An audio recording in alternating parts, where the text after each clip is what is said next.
Welcome to another edition of Tatum Talks, our first of 2025. The Speedway season is back. We've had the first few fixtures in British Speedway, and Premiership action gets underway on Monday, although you'll have to wait until later on in April before you see Kelvin Tatum in all his glory back trackside for TNT in 2025.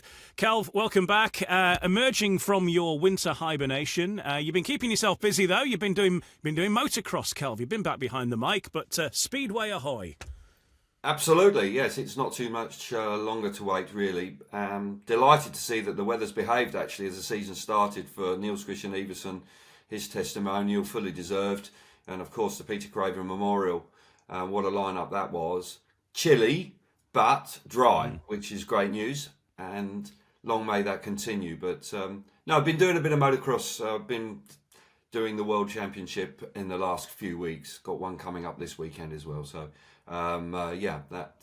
that's been going along. Quite challenging, but enjoying it nonetheless. Yeah, eyes in the back of your head in that sport. You think Speedway's complicated, then blimey. Yeah, 40 of them to get your head around each round. Oh, yeah. And all in different looking bikes and different looking gear. And yeah, wow.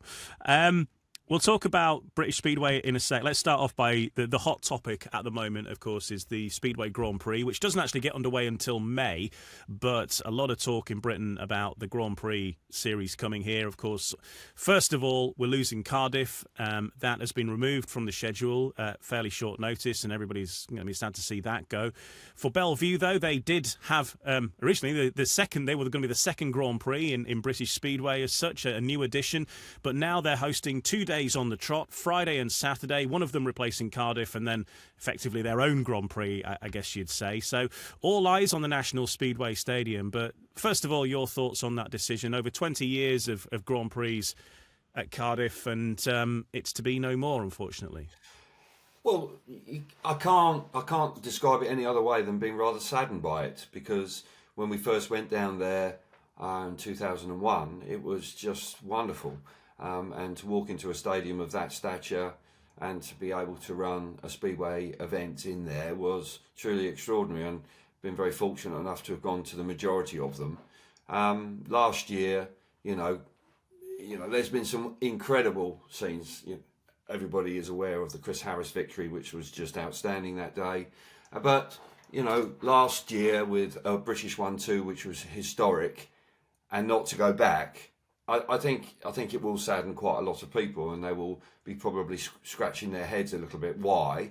It's financial. I think that's probably common knowledge that you don't have to be Einstein to figure that out. But I think I'm saddened by it. I think it's possibly the end of Cardiff. I don't want it to be, but it's possibly the end of Cardiff. And we move to a double header, which we've had when we had it COVID. Double headers work. There's no question about that. They're quite cool, actually, double headers. But I think Belle Vue is just an outstanding venue. We see that the racing there is extraordinary, but you won't have the same attendance. So that will be the compromise going to Manchester. But saddened that it's gone. But life goes on, and we have to look forward to, well, fingers crossed that Manchester weather behaves and we have 2 fantastic nights of Speedway, which, if the weather is on our side, we will get. It's guaranteed. The track is just too good with that quality of lineup for it not to be, fabulous. I did an interview for the British Speedway podcast with Phil Morris earlier this week, which is available now. And in that, we obviously discussed Cardiff, he being a proud Welshman. I think officially he was the first person to ride Cardiff. He was the test pilot back in the early days due to his proximity and having a bike. Yeah. But he was saying that, obviously he's the race director of the FIM. It's not a decision he's made. It's been made, way above his station to remove this. But he's saddened, obviously, but he just wishes if it was going to be taken off the calendar that maybe they'd have said, this will be the last one, and run that final event, as you say, going into it with on the back of a British 1-2 last year, and probably imagine it would have packed the place out if they said this will be the last time we have a Grand Prix at the Principality Stadium, everybody has always said that I'll go next year and never went. All those people who want to go one more time, and all the regulars as well. You could have been looking at the biggest attendance ever potentially if they made a big thing of it. Yeah, absolutely, and I concur with that. But clearly, the decision was made, as you say, probably from America, because we're all owned by Warner Brothers, and I suspect that it was a decision that was forced upon them in that regard. And they just saw the bottom line. It's been losing money, and the attendance hasn't been the same since before COVID. Post-COVID, it's been down on numbers, but there was a real good feel factor when we left last year. But unfortunately, we won't be able to have that one last hurrah. I hear what you say about that, but business decisions have to be made, I guess. But saddened for me, and no opportunity for one real last go at it. I think you're right. I think if it had been announced that this is the final Grand Prix in Cardiff, I reckon you'd probably get 40,000 there again, because those people that drifted away would return. And also we've got two riders as a minimum that are genuine winners there now, aren't they? Bewley's won it twice. Lambert is the world number 2, looking to kick on. So yeah, shame, real shame. Not to be, but Manchester will be the beneficiary, and now all eyes will be on Manchester in June, the middle of June, for those back-to-back nights. So you've got a Grand Prix on the Friday night and then on the Saturday night as well. Obviously, it's going to be a smaller attendance, as you said. There's only so many people you can get in, but they are going to be having the temporary seating. Ticket prices are not going to be cheap, but that was never going to be the case. All Grand Prix are more expensive than a regular meeting wherever you go in the world, but that's just economics, I guess. If you want to bring the big show to town, then there are expenses that go with it. Yes, fees for the FIM, the whole circus that turns up is significant. And I must say that Belle Vue have put their money where their mouths are. They ran the Speedway of Nations, which would not have been a cheap exercise last year, and the weather was pretty grim, to be honest, all week, apart from race night. And then they've taken the plunge to run 2 back-to-back Grand Prix, which I think is admirable. I don't see us going to other parts of the world at the moment. We're certainly not going outside Europe at this stage. I really hope that we are full, but ticket prices, I'm hearing, are high. That I get, because with a reduced attendance, you're not going to get 20,000 people in at Kirkman-Hume Lane. The National Speedway Stadium just cannot physically do that. Although it's a wonderful track and a big fast track, it has a relatively small attendance for an international event. I just hope that it's packed to the rafters both nights, and people may just have to put a little bit of a contingency plan to one side for it for the weekend, because I think it could be a real celebration. Because we saw those double headers in COVID, they were really good, actually. They worked, and I don't think the riders minded them. I think when they were there to turn around and do it again the next day, I think they were quite happy with it. So they're used to it, and the majority of them will have done it before. And as I say, the racetrack speaks for itself. 2 home riders for Belle Vue fans to see, though. Brady Kurtz in the regular lineup this year, along with Dan Bewley. So that is certainly going to put them at a big advantage into those meetings. But of course, they'll have the best in the world trying to chase them down. Looking at the Grand Prix in general, we've got some changes as well. A top 10 finish is going to be good enough to give you a shot at getting the final now. So you could have a nightmare and make your way through. But conversely, if you do well in the qualifying heats and you finish top of the pile on the points, you'll be straight through to the final now. So a bit of a change to how that's going to work. And sprint races are being expanded as well for extra points. Yes, the qualifying system on the Saturday afternoon, or whenever it'll be Saturday afternoon. You're going to have 6 sprint races. You're going to have, those head-to-head time-outs where you're going to have the fastest guys going through, and then the top 4 at the end of it. 16, split up into pairs, so 8 pairs, fastest one going through, and then obviously 8 going out. And with 6, 4 points, Bewley won both of them last year. That that's quite significant. That will have a bearing on the World Championship, that's without doubt. Regarding the way you get to finals, you will, if you look back at riders that are sort of scraping through and getting in, I think it's going to make it, there's going to be more emphasis on being more consistent in your qualifying races. The benefit of being able to be more consistent there. You're not necessarily, it's going to be potentially harder to make a final if you're having one of those nights where you just get on 8. You know, it's not going to be quite as straightforward, but we'll see. We'll see. I think it's been introduced to mix it up. We've had one rider that's dominated the sport in the last 5 years.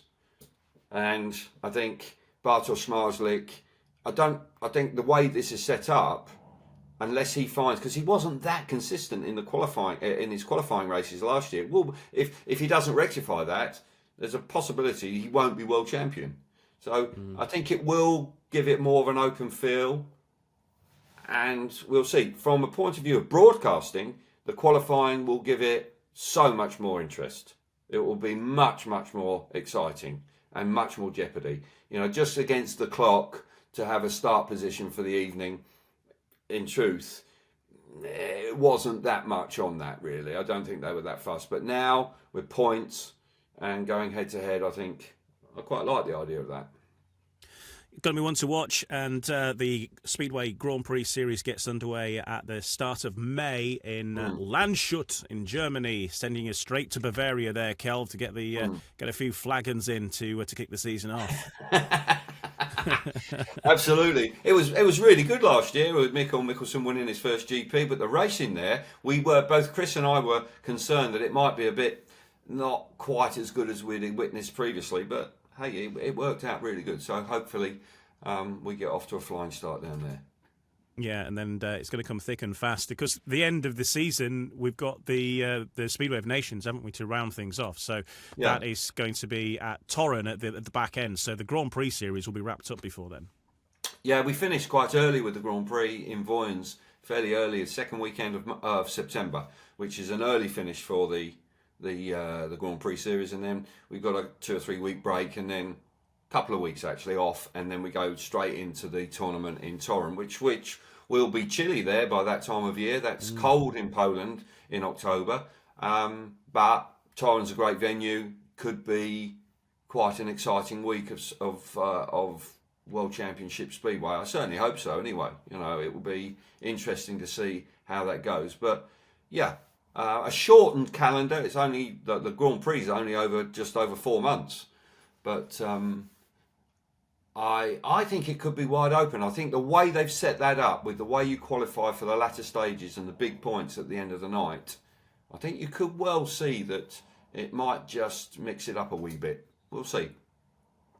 Sounds good. I'm just checking. I've got the full calendar here for the Speedway Grand Prix series. Maybe you've got it there as well. I'm not sure. Yeah, I got it on the calendar here on the wall. Yeah, we finish on the 13th in Voyens, the last round of September, and we start. What was it? May the 4th. May the 3rd. May the 3rd in Landshut in Bavaria. So it's a relatively short series in that regard, just over 10 rounds. And then we've got a few weeks off, 1, 2, and then a couple of weeks off, and then we go into the Speedway of Nations in Torren. So it's extended in that regard, because normally we've never had a Speedway of Nations or a World Cup from memory at the end.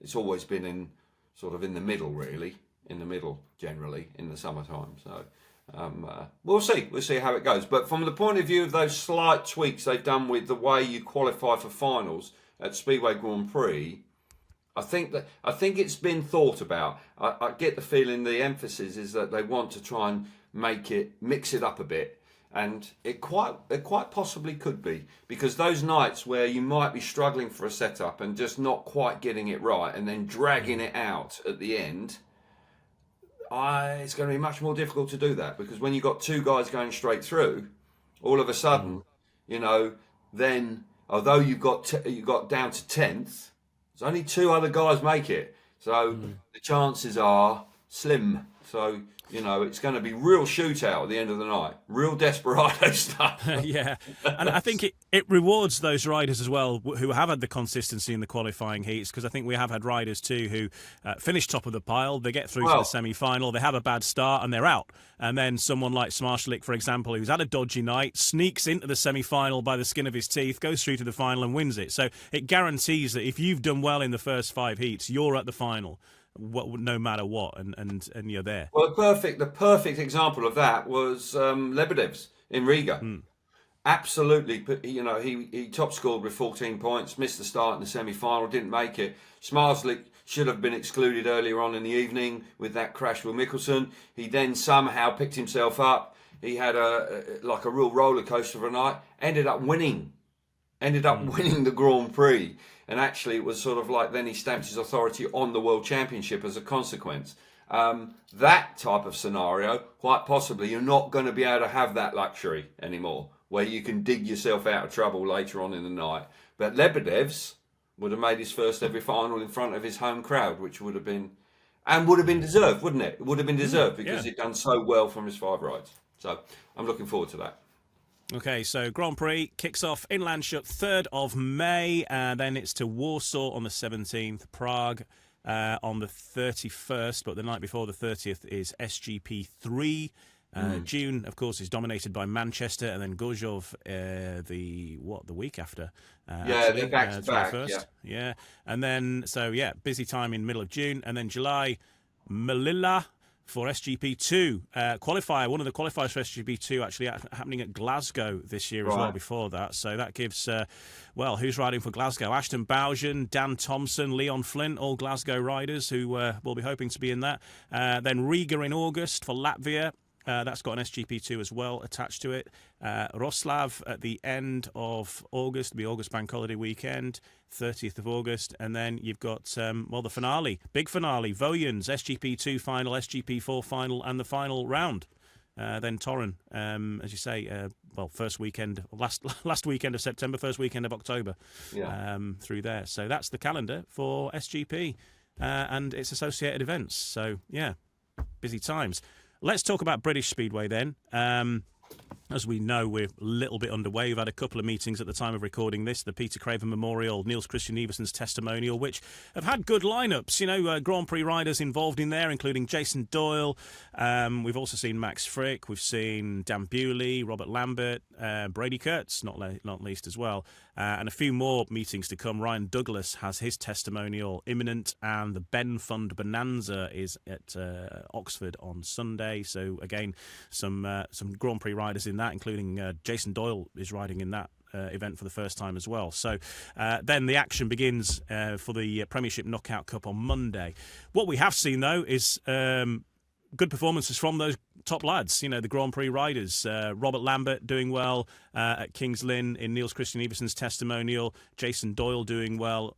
Also, Brady Kurtz winning the Peter Craven Memorial. Dan Bewley was at the races. He was on the podium. Chris Holder actually coming out and in his first meeting in Britain this year at the Peter Craven, getting himself second on the podium there as well through a quality field. Freddie had his moments. He was trying completely crazy lines around the National Speedway Stadium, and in some respects it was working as well.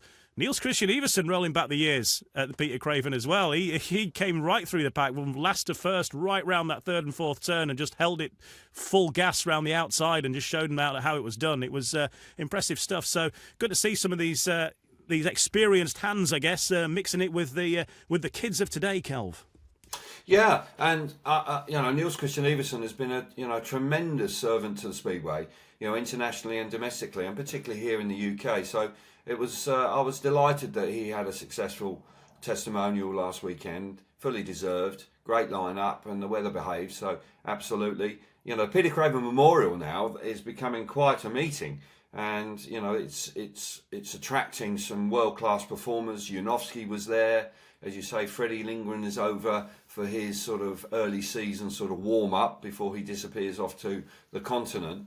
But no, terrific. And I think that we've got Matty Zagar back in the league as well, who's into his 40s like Niels is, but showing no signs of wanting to retire because they're still able to ride at a really good level. And Niels, although he isn't quite the rider he was, you know, I don't know, 5-6 years ago, certainly is still doing a really good job for his club. So that's good to see. But Brady Kurtz winning back-to-back Craven, Peter Craven Memorials, that's quite an effort, actually, when you consider the lineup.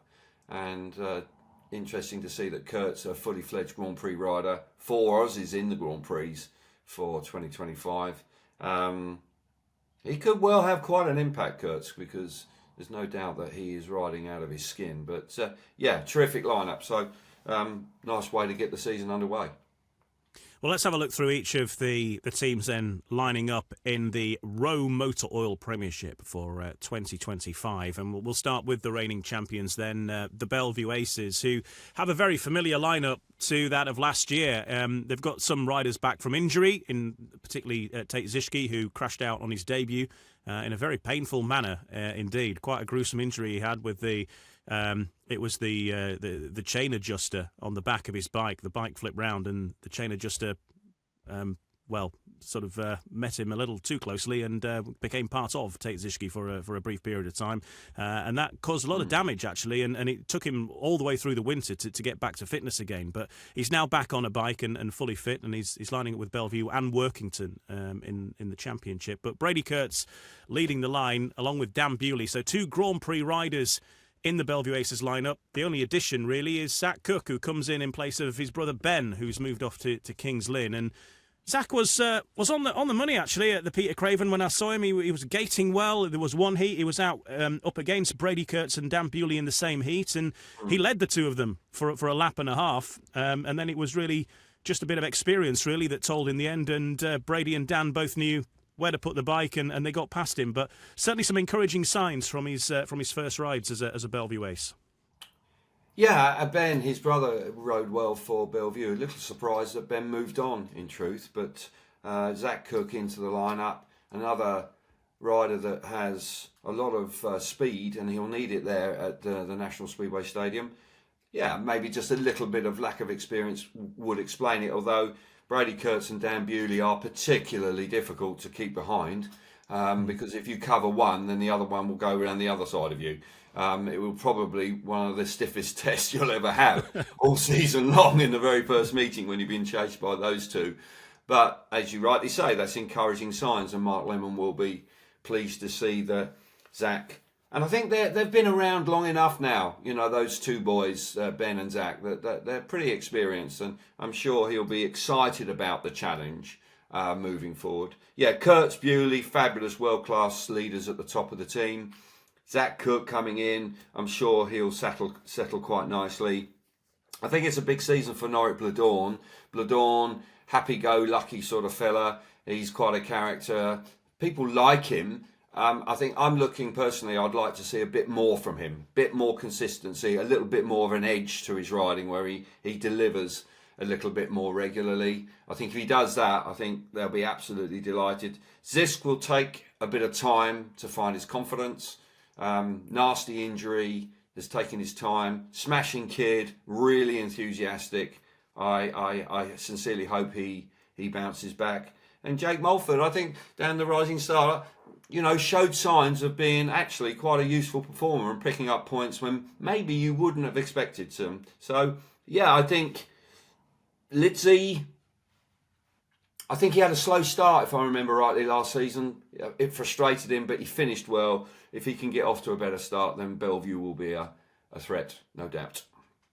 I think with regards Ben Cook, of course, he had a good season with Belle Vue. I think it came down with the averages to be a choice between Jamin Lidsey or Ben Cook. You know, one of them had to make way, I think, to stay in the points limits, and so Ben had an offer from Kings Lynn, and off he went. So in comes Zach. Yeah, I think again that's frustrating. It frustrates me, and I think it probably frustrates fans as well when a rider settles into a team, does quite well, and then because of a number has to move on. That's always been a bit of an aggravation. I think at some point that does need to be looked at, because you know when you're forever having to change riders, you know, consistency for all concerned, fans in particular. They can get behind riders, they can really support them, and then they become a favourite, and then literally within the season they're gone. If they stay for a little while, I think it helps. But no, I think Belle Vue will be a force to be reckoned with in 25. There's no doubt. Word of recognition as well for Jake Mulford, sort of following in your footsteps. He's a world long track champion. He won the World Under 23 Long Track Championship last year as well. So so well done to him. We mentioned that at the back end of last year, actually, Ian. And yes, he has some ability in that area. But I also saw some potential for him on the Speedway. So I'm sure he'll be excited about riding for the Belle Vue Aces, and he's got some good people there, to learn from, that set high standards. So you'd like to think that he'll be in good company.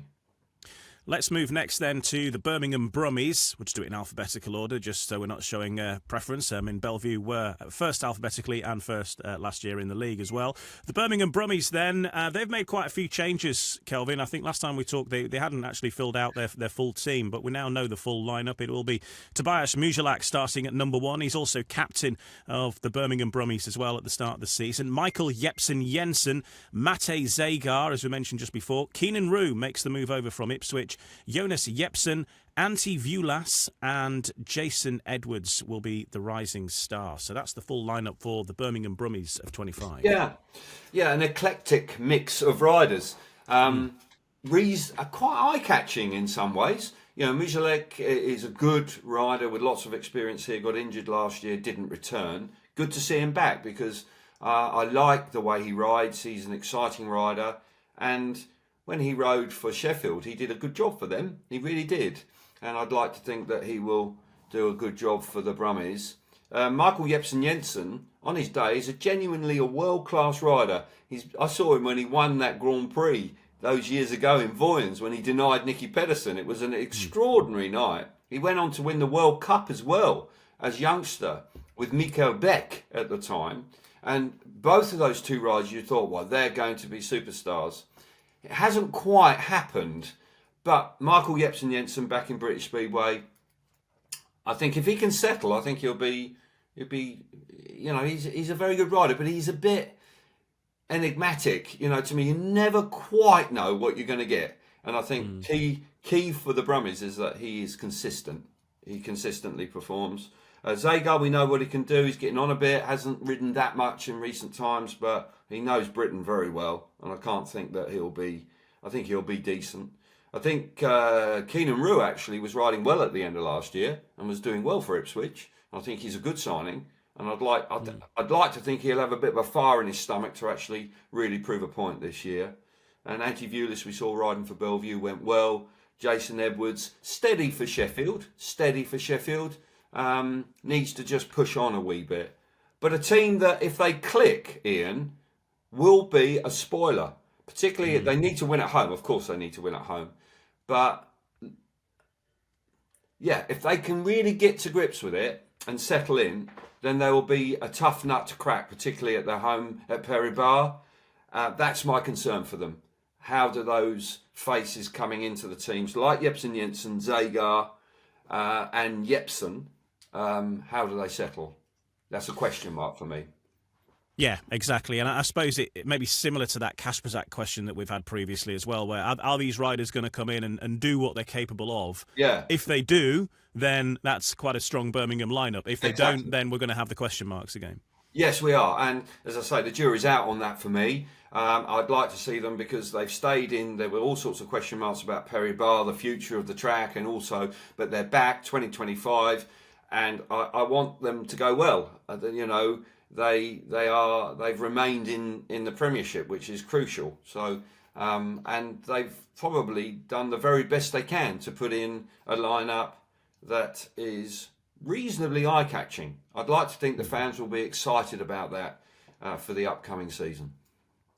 Well, let's move to the Ipswich Witches next then, and again a familiar lineup, very little change to last year's, and Obviously, Keenan Rue, we just mentioned, has moved out. Moving in to the Ipswich Witches team lineup in his place is Tom Brennan. And it's pretty much a straight swap between the two teams for those riders. So the Ipswich Witches line up with Jason Doyle at number 1.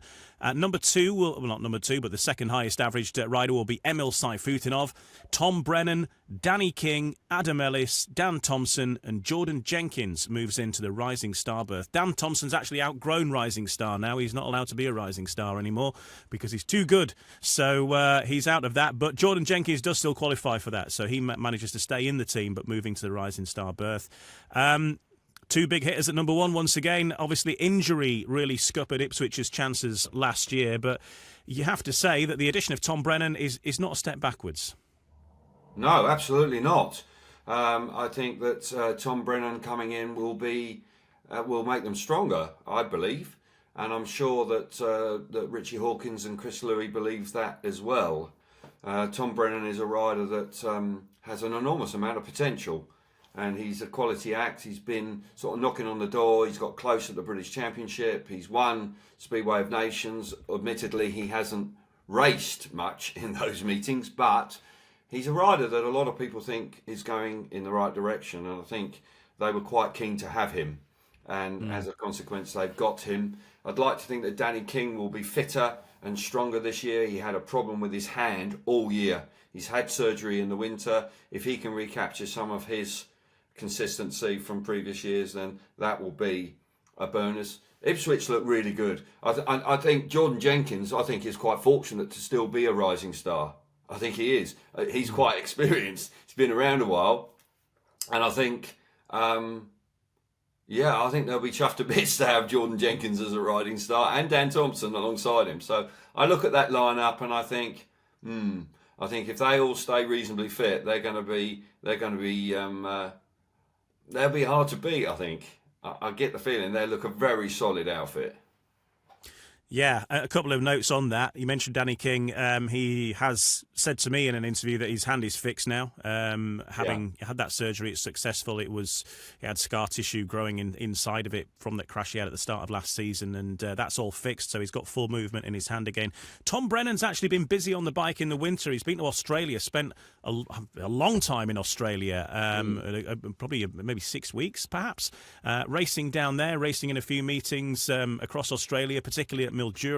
Stayed over with Justin Sedgman. He was there for a while, and then went to America for the GBV USA fixture that happened in California as well. So he's had a lot of bike time, which, when you look at the how the racing's gone in terms of particularly Peter Craven Memorial, for example, it was an all Australia 6-man final with the exception of Dan Bewley, and this extra time that these riders have on the bike, perhaps down there, does pay dividends at this time of year. It can do. I'm not sure how much time Jason Doyle's been on the bike. I think he's done a bit of pre-season testing. I don't think he rode in the winter, did he? But there's no doubt. I concur with what you're saying. There's no doubt that if you are active in the winter, you can start the season like a house on fire. You know, you're not rusty. You've got that out of your system. Also, you've got your son on your back, Ian. You know, that in itself, when we've had this long, I know we've got some pleasant weather now, but crikey, the winter did seem to drag. It was very damp and wet and miserable. But yeah, as I say, Tom Brennan has been racing abroad, which is a good thing, and he's back. And I'd like to think that he must be very excited about the team he's joining.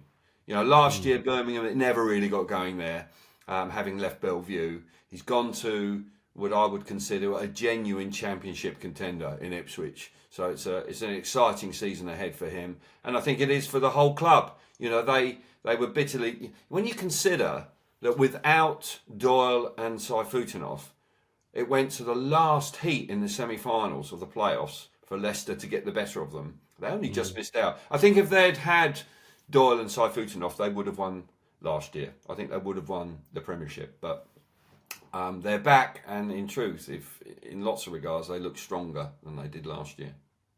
It's going to be an interesting start on Monday. It's the Knockout Cup, but Ipswich are travelling to the National Speedway Stadium. It's Belle Vue versus Ipswich as season opener. So that is that is a tasty fixture, isn't it?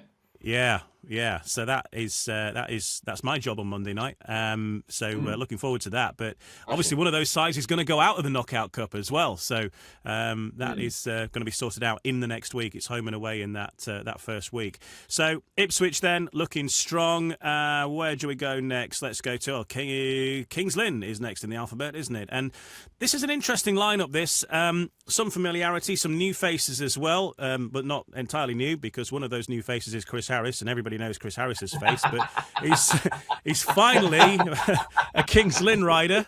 The oldest new face on the block. I was going to say, yeah, you can't. I'm stretching it to call Chris Harris a new face, but he kind of is.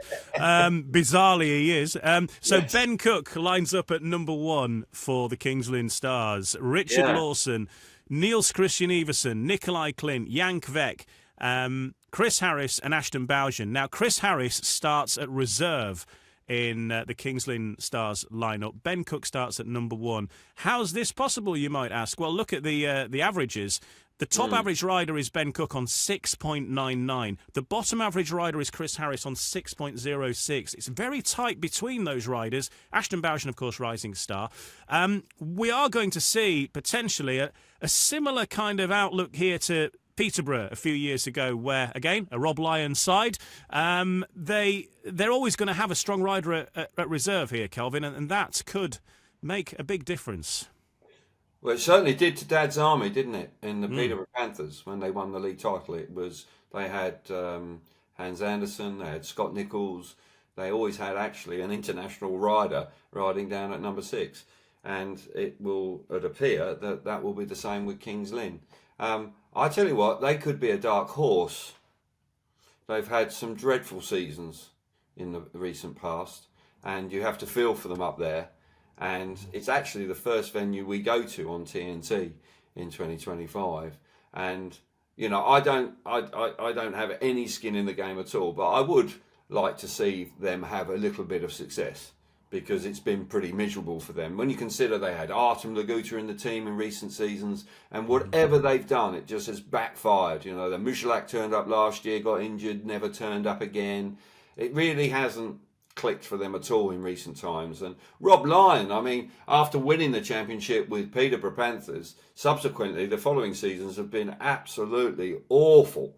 And he really has had to stand there. How he's managed to do it and kept a brave face on it, I don't know. I think I might have just thrown the towel in, thrown my program down and said, "Sod this, I'm off." But fair play to him, he's back. He's a good man, Mr. Lyon. And I hope they have a good team. And they've got a team there that's rock solid, isn't it? It's rock solid.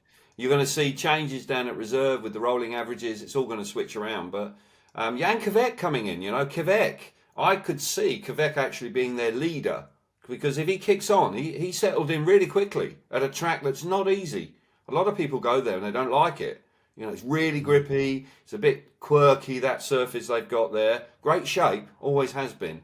But no, I'm really interested to see. And as I say, purely from a point of view of the fact that they've been in the doldrums recently, they would, I think if they could make the playoffs, I think they'd be absolutely chuffed to bits.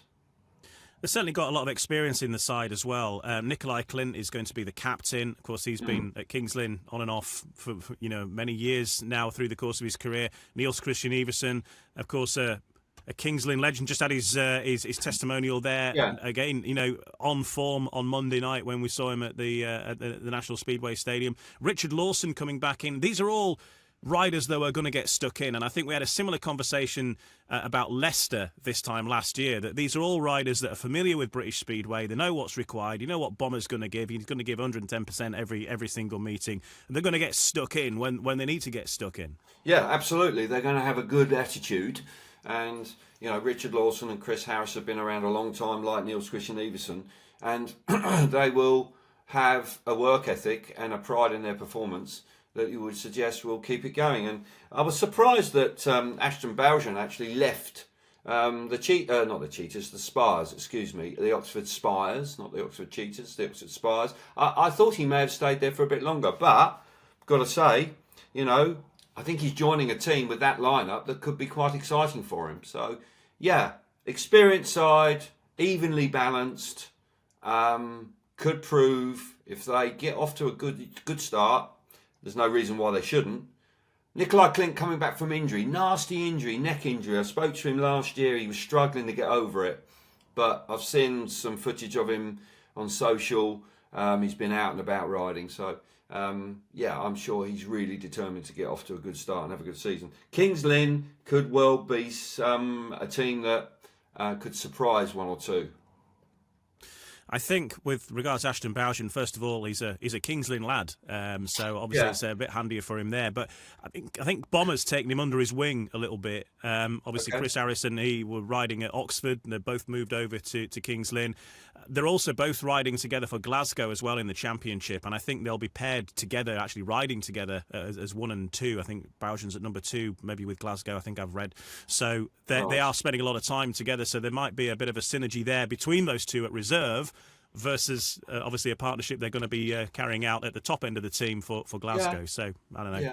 I hear what you say, but I don't put a tremendous amount of store in that. I think because Chris Harris, you would think, isn't going to be at reserve for that long. I think that will be a rolling scenario throughout the season.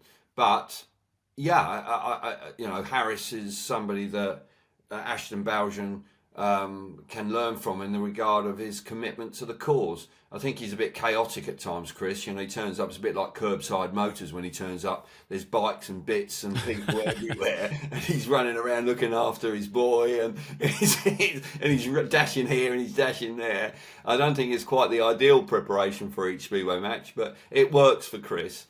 But I think Ashton will be, if he's around Chris on a regular basis, I think just the fact that Chris can just literally park a bad meeting and come back with a fresh attitude every single time, that in itself is brilliant.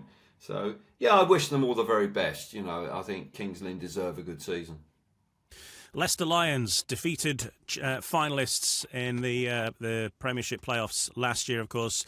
Obviously, they want to go one better. There's only one place they can go, and that is to win the title this year. Defeated by Belle Vue, and they have, again, a familiar lineup. However, we do have one change in the lineup, which has been announced while we've been recording this podcast, actually. Yeah. I'll run through it for you. Max Frick will start at number 1, of course. Grand Prix rider, lots of experience. In fact, the top point scorer last year in British Speedway. He sort of goes under the radar, but ignoring averages and stuff, he actually got the most combined points through the course of the season. Sam Masters, number 2, or second in the averages, so number 5 probably I would have thought. Ryan Douglas, Luke Becker, Kyle Howarth makes the move from Sheffield.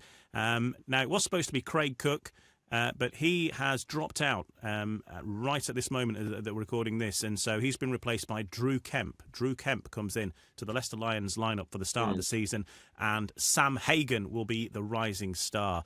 So again, familiar lineup. I'm looking at the main addition there, Kyle Howarth coming in. You know what he can do. Big move that. He's been with Sheffield a long time. Sheffield's captain, making the move back to Leicester. He's ridden with Leicester and under Stuart Dixon at Leicester for a while back in the championship days. They were a successful side then. They were defeating everybody when Kyle Howarth was there, and he was there as captain. So that's a solid addition, I think, from the terms of the team and as we say, getting stuck in and all that kind of stuff. But otherwise, pretty much as you were for Leicester. Yeah, I'd like to see that Kyle Howarth sort of recaptures some of the sparkle that he showed a year or two ago. I think maybe he just went a bit stale at Sheffield. He just seemed to struggle. There was no lack of effort from Kyle at riding for the Tigers, but it just seemed that he just couldn't quite manage to get the points that he was capable of. Maybe at Leicester, slightly smaller track. It's a track he's familiar with. That may just play to his strengths. I'm just a little bit hesitant to say it's a fantastic move because Richard Lawson, who he's replacing effectively, is rock solid. Yeah. And I think Lawson possibly could be a miss for the Leicester Lions because Lawson will be definitely a good addition for the Kings Lynn side. So Kyle Howarth, yeah, I can see that he is familiar with the surroundings. He knows what it's all about there, but will have to step it up. I think Drew Kemp coming in to replace Craig Cook. Obviously, he's well known to Stuart Dixon. and I'd like to think that he should settle in quite quickly. Sam Hagan is a big season ahead. He's been riding abroad. I get the feeling he's been out in Australia. Yes, he has, yeah. So I'm not quite sure what he got up to there, but Sam won the under-21 British Championship last year, and at times didn't quite kick on in the Premiership, but maybe this is the season where we see that happen. But yeah, again, a nice looking lineup, with the Aussies there at the top. Luke Becker is a solid performer. Whether they'll reproduce what they did last year or not, I don't know. I can't quite make up my mind whether they go quite as far. But again, Stuart Dixon's the sort of guy that can really motivate a team and get the best from his team. And he got a great run of form. They kind of ran out of steam when they got to the playoffs last year. They didn't reproduce. They had been on that incredible run of form where they could have actually topped the table going into the playoffs. Didn't quite happen. But yeah, you wouldn't put it past him. He'll certainly have desires on winning. Not just making the numbers up. He'll be certainly looking at winning, Stuart. You can rely on that. On that. Sam Hagan had an unfortunate trip to Australia. Went all the way there, staying with Justin Sedgman. He went with Tom Brennan, and I think it was his first meeting. He actually had a collision with Justin Sedgman, and so his host while he was there and Sam unfortunately shared the same ambulance, and Sam came away with concussion, so that kind of ruled him out a lot of the meetings he was going to do. He did eventually do some second halves in Australia, still decent upcoming talent in those, and he won them. He got going, but it wasn't what he hoped, unfortunately. But but everything else he achieved last season, of course, is in the record books, and he is the under-21 British champion as well. Indeed. So, Leicester Lions, where have we got next? Oxford. Let's have a quick look at Oxford Spires. They've got Rowan Tungate starting at number 1, 7.71 average. Maciej Janowski will be captain. That was announced yesterday. Charles Wright, Peter Kildemand, Eric Riss, Francis Gusts, and Luke Colleen will be the rising star. Yeah. What do we say about the Oxford Spires? Maciej Janowski needs to get off to a better start than he did last year. He got off to a slow start coming back to British Speedway. He did show signs of real talent and quality at times, but he needs to up his average. He needs to be able to be an 8.5 point rider, I would suggest. He's capable of that, but to lead that team to success, I think he needs to be able to do that. Rowan Tungate, he had a great season. I think he did pretty much what he was asked to do last year. I think that was where Rowan's at. Charles Wright, always giving 100%, needs to stay fit. If he can stay fit and stay out of trouble, which is not always easy with Charles. He tends to run into trouble or find trouble. Or trouble finds him. Yeah, it's always lurking around the corner for Charles. Peter Kildemand, very interesting signing. Peter Kildemand. A rider that a few years ago was, riding in the Grand Prix, winning Grand Prix, really had, it looked to me like he had the world at his feet, and he's just kind of dropped off the radar in recent times. Rode really well for the Swindon Robins in the past. If they can get that rider back, Ian, then that will be a really cool signing. I'm not sure he's quite the same guy. I don't know. As I say, that's the rider they need. And I think Eric Riss, is going to be better this year. He looks like he's trimmed up a bit. He looks fit, raring to go. Francis Gust, another rider that's got a lot of pace. We've seen him in SGP2 a lot. Can go good. Injury prone. He's fragile.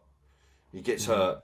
So if he can stay out of trouble, and Luke Colleen down at the rising star stuff, I think it's a team that might struggle. They won't want to hear that. Of course they don't. They're all going to hate me now for saying that. But I think there are some question marks over that team a little bit. But I'm sure they'll be trying to prove me and everybody else wrong if they're being criticised. As you say, it depends which Peter Kildemand turns up, doesn't it? Largely, it does. And which Janowski turns up as well. Yeah, absolutely. You can't afford for them guys to be doing 4s and 5s for the first month of the season. Those guys are going to be having to hit double figures, because that's where, you know, their management are going to be looking at it going, well, Peter Schrock is going to be looking to those guys with that sort of CV, you know, ex-Grand Prix guys, lots of experience. Janowski's won league titles here in the past. He will be expecting them to produce good performances on a regular basis. Yeah, we saw Janowski at the Peter Craven Memorial, and he had a mixed night. Finished last in his opening 2 rides, and then came out and beat Jason Doyle.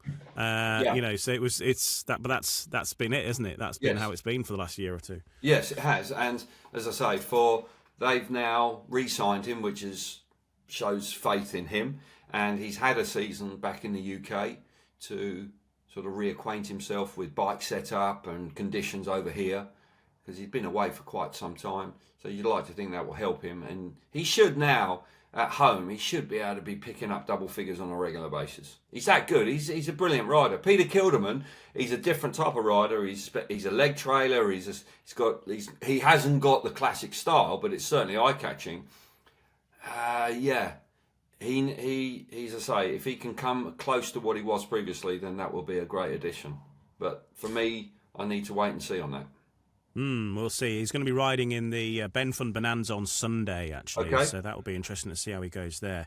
Finally, then, Sheffield Tigers, strong lineup. Jack Holder starts at number 1. Chris Holder, Ty Woofenden, Josh Pickering, Anders Rowe, Daniel Hume back at Premiership level as well, and Leon Flint will be the rising star.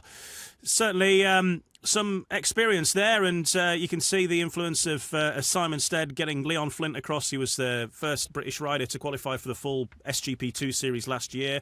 So Leon Flint bags the rising star. You've got to say he's got to be one of the strongest rising stars that there must be available. Daniel Hume coming back to Sheffield as well, down at the lower end, but keeping the big hitters, and probably 4 big hitters really, because Josh Pickering wasn't exactly a bystander last year either, was he? But Jack Holder, Chris Holder and Ty Woofenden back at Sheffield. Yes, and very eye-catching, continuity with the top 4. I think I like that. I'm sure Damien Bates likes it as well. Simon Stead will be very familiar with the way they work. Chris Holder riding well, almost like ROWE in the years back, isn't he, Chris? You know, he's sharp away from the tapes, back in British Speedway, and, you know, that was a strong performance on Monday at Belle Vue, definitely. So he looks good. Jack Holder sort of faded sort of second half of the season last year, just crept in the Grand Prix as an automatic qualifier. But, you know, Jack's quality, and he leads from the front. Woofenden should be fully fit. Hasn't ridden a lot in the winter, I don't think. I think he's done a little bit of practice, but he hasn't been competitive. That elbow injury clearly took some time to really recover from. But I'd like to think that he's raring to go. You know, Ty coming into that team, he seems to really enjoy riding for the Tigers, certainly. But yeah, I think Josh Pickering is one of those guys. He's an infectious character, isn't he? You know, he's a cheeky chappy. He's got something to say for himself. And he went through a real purple patch where it really did look like he was almost inspiring that team at times. He really was. But when it really came down to it, they just ran out of steam at the wrong time, in truth. But I think Leon Flint, I'd like to see a bit more from Leon. He's been around a while now. I'd say, you know, he must be feeling that it's an opportunity for him at that team to really establish himself as a second string rider. But I think the Tigers will be, well, they're going to be. You can't not be with that sort of lineup. They will be a major threat. And I think, no question, having won the title a couple of years ago, they'll be looking for more of that. Yeah, well, that's it, isn't it? Of course, they lost out this last year, but they did get their hands on the Knockout Cup, so they did get some silverware in the end. But yeah, for the Sheffield Tigers, looking to get that league title off of Belle Vue and bring it over the other side of the Pennines. So that it covers us off for the ROWE Motor All Premiership class of 2025. And well, I don't want you to go out and pick an all-out number. Actually, no, I do. Go on. You've bigged up what? Belle Vue. You think Kings Lynn could be dark horses to watch? Yeah. Sheffield are going to be there or thereabouts. Ipswich. Yeah. I can't look further than Ipswich. I can't. I look at that team and I just think if they stay together, I think they would have won it last year if Saifutinov and Doyle hadn't got hurt. I just think that they were the best team, and I think they're the best team again. And signing Brennan, I think it makes them stronger. I think they've been cute. I think they've been, the way it's worked out, they've done a Matt Ford with the pool lineups. They've got a really good tail end, because Dan Thompson's useful, and there's no doubt Jordan Jenkins is quite a handy rider as well. So I think they've got a very nice balance to the team. Danny King will be very keen to back up the top two, very keen. And I think there might be a bit of rivalry and competition between him and Brennan for that third heat leader spot. And that's always good news. A little bit of motivation within the team like that, I think is sometimes can be a positive. So for me, I think they look great. But all in all, I'd like to think that we've got an exciting campaign ahead, and we get off and running. Where am I going? I'm going to Kings Lynn, aren't I? I'm going to Kings Lynn, I think on the end of April. It's actually against the Oxford Spires, so it'll be an early indication of where they are. There'll be obviously plenty of league matches prior to that, but that's my first outing, and we'll keep an eye on it. But looking forward to it. And long may the sunshine reign, Mr. Ian. Long may it rain, because there's no doubt that today is very pleasant indeed.